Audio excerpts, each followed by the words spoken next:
I was unable to produce breast milk myself for both of my pregnancies, and for my second pregnancy my midwife suggested that we have a conversation with another client of hers who had oversupply previously. We were both quite pregnant and there were privacy issues involved and sensitivities involved as well on both sides, and so our midwife actually did all of the liaising for us, and Rhianna, you even agreed to get tested. Yeah, I did. Yeah. Which was incredible, to make sure that that there were no underlying issues that would so I was about 6 months pregnant when my midwife approached me, and we talked about another client of hers, and I just automatically, in my heart, I'm saying, I want to do this. This is what I'm meant to do. This is great. So I had a drive within myself to make it work for my family and for Katie's family, and to succeed at it. So I was about 6 months pregnant, so I had about 3 months left, and in that time we talked lots about it. Every meeting there was lots of discussion around it, making sure I was always comfortable. Never felt any pressure to make it work, but always talked about it, and had all the testing done in that time, so that when I had Charlie, it was ready, we were ready to go, sort of thing, when I was ready. Charlie was born 8 days before Lola, and we'd had a conversation about obviously a period of settling in and Charlie needing to get into a routine, but 8 days later, by the time Lola was born, I think you'd given us colostrum as well. Yeah, so I don't think there was any pause from when Lola was born that you started. Yeah, I remember, because when I had my first two children, I suffered quite badly with engorgement, so especially with my first child, I was actually unable to breastfeed him altogether. I expressed and bottle fed for 8 months. So my second son was born and I engorged again, but not as bad, breastfed for 14 months. So I was determined to not let that engorgement come into our routine of settling again, which we did beautifully. It was great.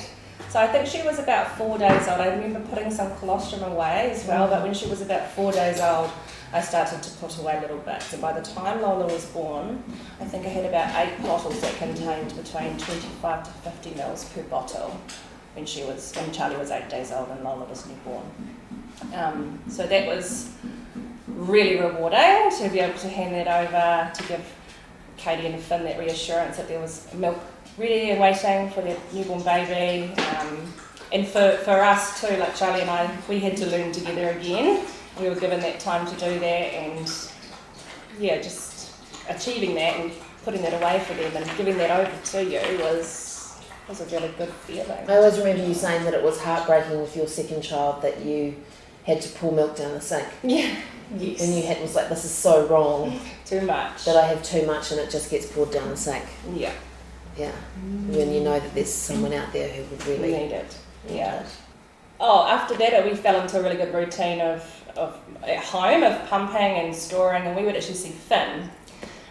Finn would come, if not weekly, every 10 days to do a pickup of milk. Bags and bags of frozen milk. And I remember with my first child, I expressed 12 times a day for 2 months to try and get anything, and I think the most I got in one day was 50 mils. Wow. After 12 pumps in a day. Wow. And Finn would come home with these bottles that had 200 mils in the bottle, but after you'd already fed Charlie. Yeah, it was after. So I was very lucky that she was so content, and she just slotted into that routine of mum's feeding me, mum's also pumping. It's almost like she knew in a way that I had something else to do for these guys. And so we got a really good friendship going with Finn. He'd come and sometimes he'd bring little Hugo and the boys, my boys and Hugo, there's that 5-minute conversation on handover, and they would play, and I used to just sit back and think, wow, look at that connection that these kids have got through the kindness and love of complete strangers. That was always something that I held on to quite close to my heart. But we didn't see Finn a wee while over August. I think he had a lot going on. My father was diagnosed terminal with cancer not long after Lola was born, and my father my hero. So I didn't deal with that very well, and I had a new baby, and we also had some problems with an earthquake rebuild at the time, so we were in temporary accommodation that we moved about 5 times in 8 months. And so all of a sudden there was kind of like a crushing amount going on, and we still had milk in the freezer, and I think that Lola was at the least, Lola was 50-50 formula and Rhianna's milk. At the most she was kind of like 80 to 100% on some days. We got so much. But yeah, you didn't see us for a little while. Yeah, I didn't, and I thought I hadn't had any contact, and I knew there must have been something quite big going on, but I also knew that we also had to get this milk to Kate, like Lola needed this. So at that point I remember standing at my freezer and counting up all the bottles, and there was over 7 litres in there. So I made the connection, I thought I'm going to do a drop off because they obviously need it. And so there was lots of emotions driving in the car, like, oh my gosh, I'm going to meet Katie and I'm going to meet Lola. And you know, we're a few months into this relationship now, and walking up, that was a big bag of milk coming to your door and knocking on your door, and you just had this big beautiful smile on your face. And it was a relief when Rhianna turned up at the door, because I was like, there was so many emotions going on, and still actually not being able to feed your own child is part of it, and we had a lot of other emotional issues going on, and she just turned up at the door without any, you know, needing to be asked, or just like the cues were all there, and she just turned up at the door with this huge bag of frozen milk, and I was totally overwhelmed. And I think I just handed you Lola. Yeah. I always regretted afterwards, just thinking like I would have had no issue as well for Rhianna to have breastfed Lola. Yeah, we talked about that afterwards, because I just also knew that because Lola had been having Rhianna's milk for 6 months by this stage, I also knew that there'd been no, like Lola would have been happily held by Rhianna. I just instinctively knew that as a mother, and it was just like, here's my baby, because I know she's just going to want to be cuddled with by you. That's beautiful. There'll be a familiarity for Lola and Rhianna, I always thought. When I realised I couldn't breastfeed after my first child, I dreaded it for Lola, because I had been quite dominated by that as an issue when the first 2 months of Hugo's life. So I expressed for 12 times a day for 2 months, and he lost too much weight in the first week, and we had to supplement within the first week. And I just the sound of your child screaming from hunger and not being able to do anything about it is something that's right down deep in your gut. That's as a mother who you think should be able to feed your child, it's so counterintuitive, because so much of being a new mother and breastfeeding and all of that is actually just intuition, isn't it? So it felt like it wasn't working, and that was devastating. And so when I was pregnant with Lola, I dreaded it again being an issue, and I wanted to let it go and let someone else provide me with milk and enjoy being a new mother and enjoy my new baby. But I also never wanted to not try, or I was really clouded by all of the messages that come through about breast is best, because breast is best, but only if you can, and if you can't, the messaging needs to come in a way that isn't guilt-driven in any way. So you have this guilt, and honestly, as a new mother, there's enough to feel guilty about. You have this guilt that I can't produce milk for my child, and when I was pregnant with Lola, I so wanted to let that go and just do what was right, but I desperately needed for myself as well to try, and for the midwifery support to be there to try as well. So for me, it was extraordinary to have a midwife who said, I think that we can do something about that, because my midwife had been with me with my first child through everything that I went through. And I chose a home birthing midwife, and for a reason, because I wanted a home birth, and I wanted my baby to latch on, and I wanted to feed my baby. And it's a ridiculous thing to say, but I'm reasonably well endowed, so I never thought that it would be an issue. It never occurred to me that they would display only. But working through all of that, when I had Lola, I was so determined that I was going to let go and be fine, but I couldn't. So I expressed, and I bought new Medela products that would run wires down over my breasts and simulate pumping and simulate Lola being able to latch on the nipple while having Rhianna's milk come through a tube. And feeding times just became so heavy, and such hard work. They had to so be planned, and I never went out. Probably you didn't see me for so long as well, because going out was defrosted milk, tubes if I wanted them, because I was still so hopeful that maybe something would come through, and I didn't want to disturb the latch with a bottle, and just all of these kind of things. It just became all it was about was feeding. And didn't do it as long with Lola as I did for Hugo, but it was so hard to let go of. And I had the experiences as well in the system where I received the wrong messaging for a new mother who couldn't breastfeed.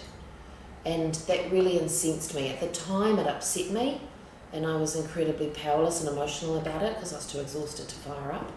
But after that I was really quite angry about the messaging that had come through around not being able to breastfeed. And after I had Lola, and my midwife had put everything together to say, this is the experience of the first child, this is what's with Lola, this was what may happen. And I knew on the first night that I had nothing to give her, and by 5 o'clock in the morning she was screaming. And I had Rihanna's colostrum in some tubes, and I said, should I supplement? And she said, don't be ridiculous, it's the first night. But I knew that it wasn't because my milk wasn't coming in, it was because it hadn't happened before. But also emotionally, I could not deal with the sound of my baby screaming again in hunger and not being able to feed her. It sounds incredibly cliche, but so triggering from my first experience. And my midwife had it all there, all the information for them, and explained to them, and everything was there saying this is what happened and this is the damage that it did. And I still got the don't be ridiculous, which was pretty devastating. And then several times thereafter, just from random people saying, don't be ridiculous, everybody can breastfeed. And it was not for lack of trying. I tried and tried and tried and tried. I was very cross that there was no medical attention that I could get that would help me get to the bottom of it. And so after my first child, and I wanted to avoid this being an issue again, I went to my GP and said, why? And he said, well, some women can't. And I said, well, that's not good enough. And I raged at the time to him that were this a male issue, it would have been researched and there'd be a solution for it. He also used to be an obstetrician, so he knew more than most, and he was incredibly emotionally supportive of what I'd been going through. So he did pituitary gland tests and blood tests and thyroid tests, and basically what they came down to was that probably the hyperemesis that I'd had through my pregnancies was so bad that it had stunted the change in my breast development when I was pregnant. So I had hyperemesis for 9 months for both of my pregnancies. So the theory was that had potentially affected my breasts changing at the time.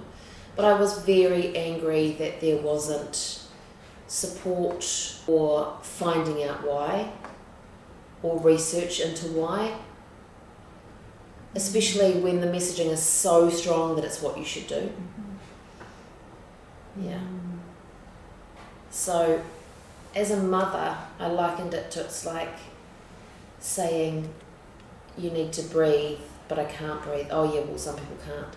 Because that's what breastfeeding your child feels like. It feels as instinctive as breathing. It feels as important as taking a breath, that you nourish your child. So that's how the lack of medical support for that was incredibly distressing. Then I met Rihanna, and who I loved and resented all at once because she fed my child but had all the milk that I wanted myself. But it wasn't about resentment. It was much more about the fact that there was someone who was willing to put themselves through so much, because I know what she did.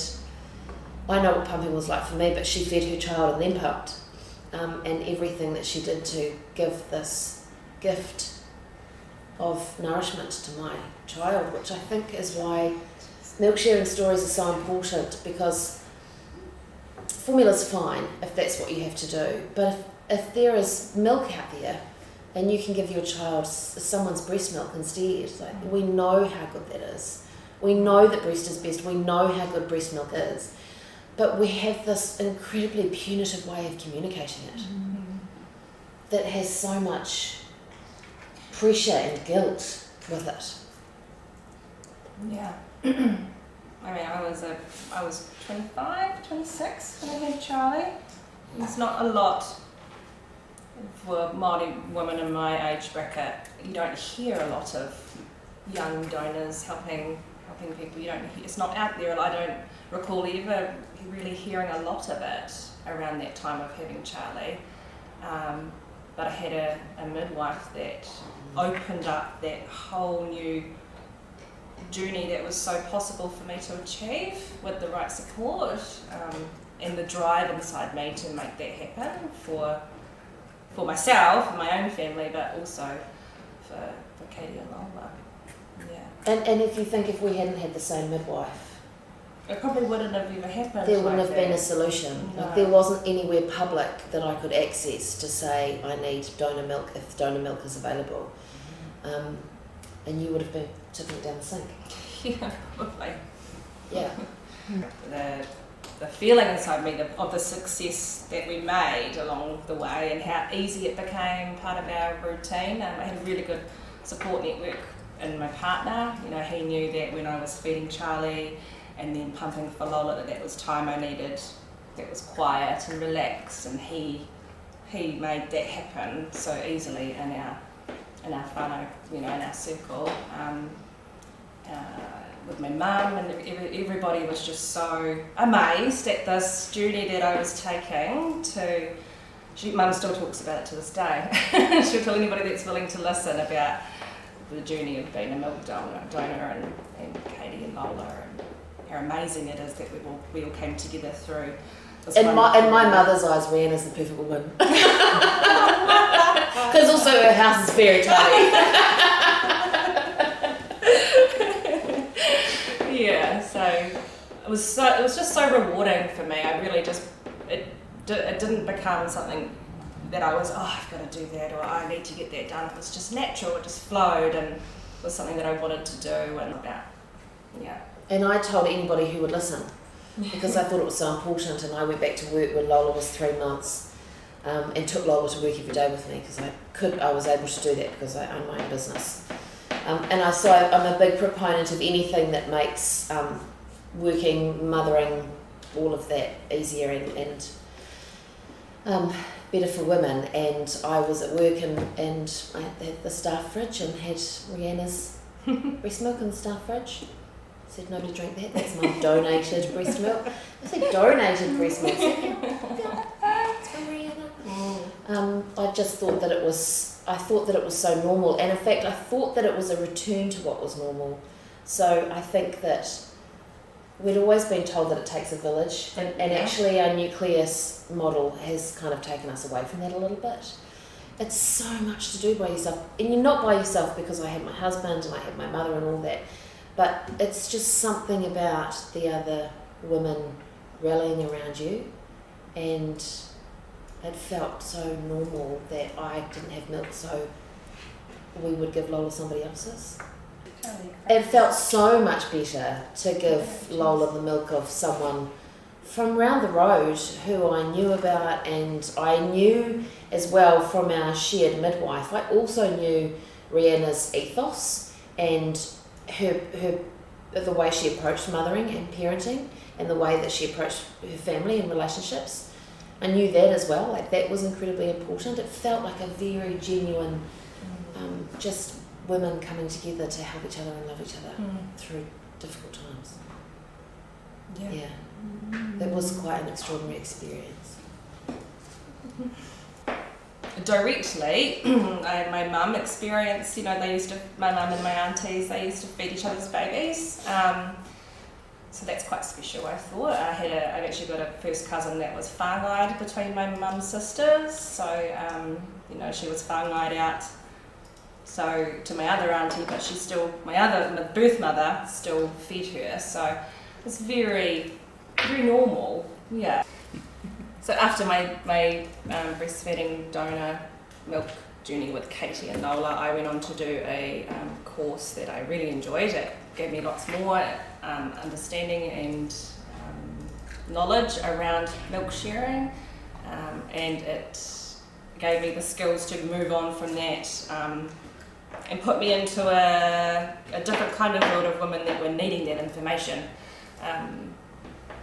with not a lot around them, not a lot of people around them that can answer those sort of questions firsthand. So, because you get me talking about that situation with somebody and I can just go about it because it's something I'm very passionate about. So yeah, it's nice to hold those skills very close to my heart and help other women along the way. The look on their face says enough, oh my goodness, wow, like you did that for how long? Oh my goodness, you fed your own baby and fed somebody else's, and that is so uplifting to hear them speak to me that way, and give me positive comments. Like I'm very, very blessed that I've never experienced anything negative for being a milk donor. I know there are a lot of people out there with their own kind of they've got their own idea around it, but I personally have never ever received anything negative, which is wonderful, because it's, in my eyes, it's not something that should be looked at negatively from any way, shape or form.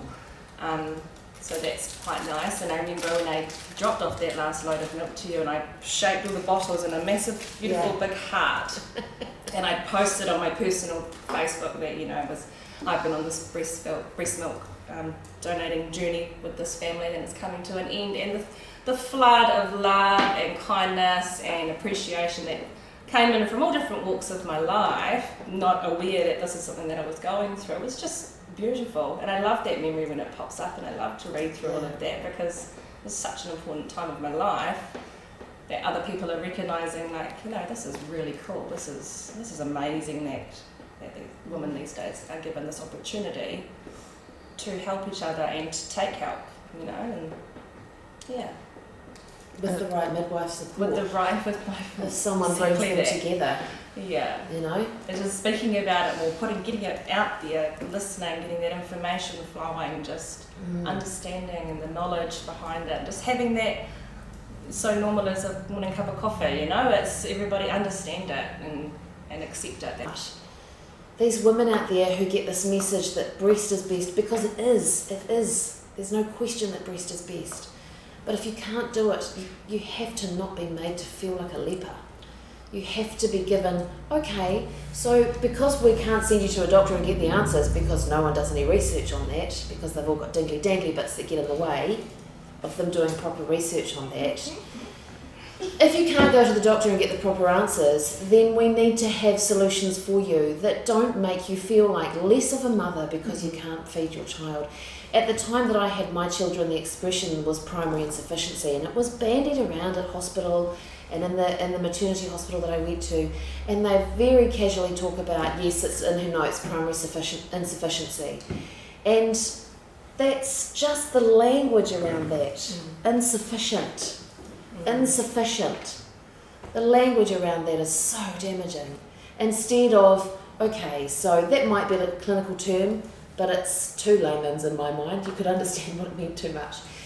So, okay, this person is not capable of producing their own milk, so we talk to these midwives who may have somebody who could be a donor at the same time, or we have a centralised system where people can donate. I had a girlfriend who was a surrogate, and after she gave birth, she was desperate to give the milk. She said, I could be pumping for a few months and giving milk, and she'd made phone calls to the DHB and all sorts of things.